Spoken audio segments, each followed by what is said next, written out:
Голод в Казахстане был организован по заранее разработанному плану. Была проведена насильственная коллективизация хозяйства казахов-кочевников, занимающихся пастбищным животноводством без заготовки кормов. В результате того, что скот был насильственно отобран, корма не заготовлены, а неграмотные кочевники-скотоводы не знали, что такое коллективное хозяйство, колхозы. Не были подготовлены председатели колхозов, районные и областные звенья для руководства сельским хозяйством, отобранный у населения скот от бескормилицы начал падать.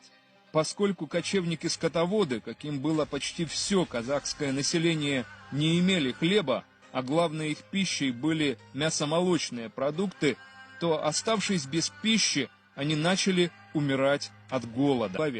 Таким образом, из общей численности казахов в 1911 году 8 миллионов 400 тысяч человек в России, после голода 1932-1933 годов по точным расчетным показателям годового естественного прироста, в среднем около 35% каждые 10 лет, можно установить, что казахов осталось менее 2 миллионов 500 тысяч человек, или же погибло около 70% от всей общей численности.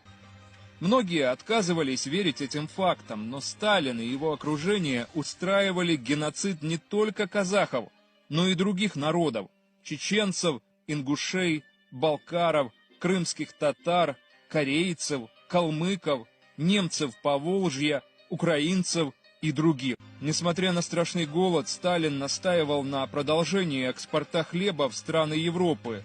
Если из урожая 1928 года было вывезено за границу менее 1 миллиона центнеров зерна, то в 1929 году 13 миллионов, в 1931 – 51 миллион, в 1932 – 18 миллионов центнеров. При этом